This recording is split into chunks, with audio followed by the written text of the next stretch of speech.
Let me say good day to you this day of your time. How are you all? Once again, we take this opportunity to thank each and every one of you for allowing our civilization to communicate to your civilization through this window and in this way and at this time.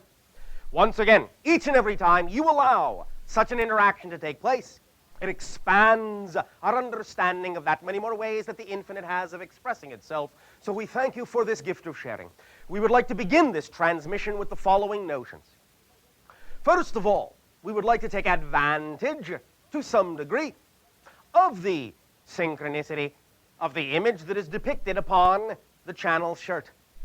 That which you have in your now mythology called in your reality the Men in Black. The idea is really threefold, at least those portions we will discuss this day of your time. There is more to it than this, but we will cover three ideas regarding what you call euphemistically the Men in Black. Number one, many of you have understood that there is some connection to what you call the extraterrestrial or UFO phenomenology regarding these mysterious individuals. And this is true. In one sense, in order to maintain certain ideas of secrecy within the extraterrestrial agendas that deem that secrecy is important, they concocted what would be called a screen presentation. This is, in other words, an archetypal projection, a representation of themselves in very fundamental and basic appearance, what you call black suit, black car, the things you understand in your reality to be nondescript, for the specific purpose in that getting your consciousness to focus on a nondescript representation of an individual in a black suit, in a black car, mysterious, will actually help to activate certain centers in your brain, certain centers of your consciousness experience of reality, to allow you to see what they want you to see, to allow you to know what they want you to know, and to forget what they want you to forget. It is, in a sense, a type of hypnotic tool in the same way that your society uses such things as pendulums or shiny objects to get you to focus, or movement of hands to get you to focus on a particular point of view so that you can be more suggestible. The presentation by certain extraterrestrials of the figure is archetypal. The Men in Black is a tool for getting you to focus in a certain area of your consciousness, in a certain area of your brain where it is more easy to allow you to forget certain things they don't want you to know. Now, it's not working so much anymore, because the more information that has leaked into your society regarding such things as extraterrestrial contact has made some of the concepts of Men in Black obsolete as a tool for erasing memory. However, this brings us to the second idea, and that is that in knowing that this was going on and being done by certain extraterrestrials from time to time to create the idea of secrecy, certain factions of your own government picked up on this and thought it was, as you would say, a nifty idea. A few, therefore, not many, but a few such cases of reports of what you call Men in Black are then simply nothing more than the idea of your own government agencies attempting to try it out as a part of what you would call their own mind control programs to see if they could utilize this to their benefit. It was not completely successful, primarily for the reason we have already given, in that by the time they initiated it, most of the effect of that presentation by the part of extraterrestrials had worn off on your society and really no longer had an impact on most of you to whom they presented themselves. The third idea, which has also manifested in physical reality from time to time, is literally purely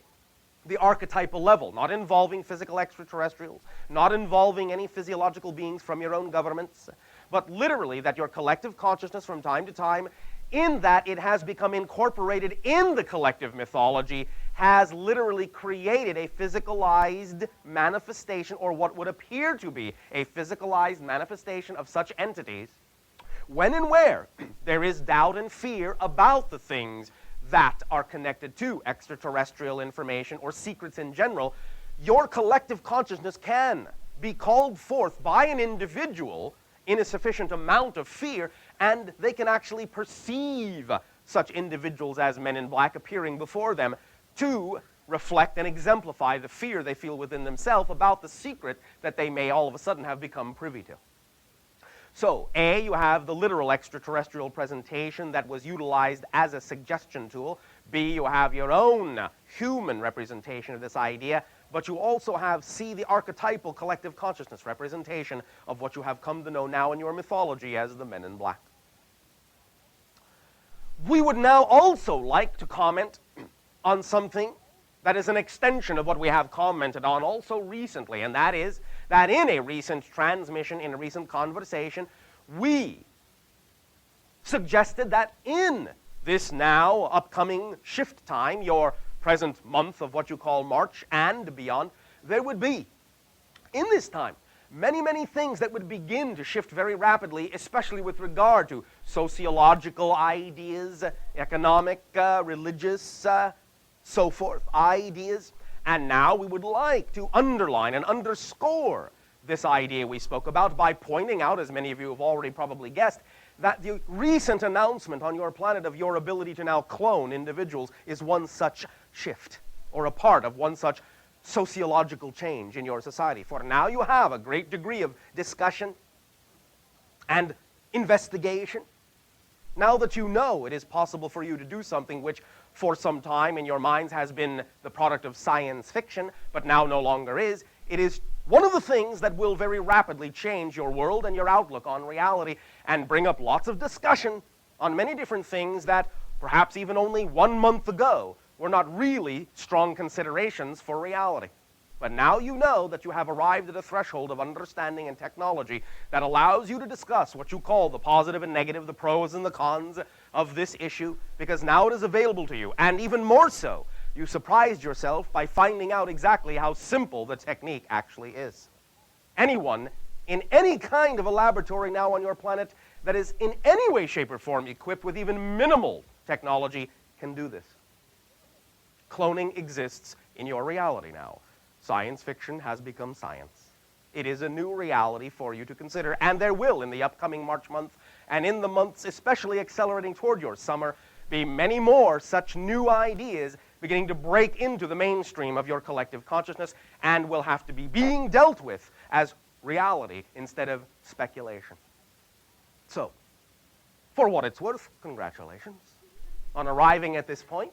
and giving yourselves even that much more to think about. Once again, we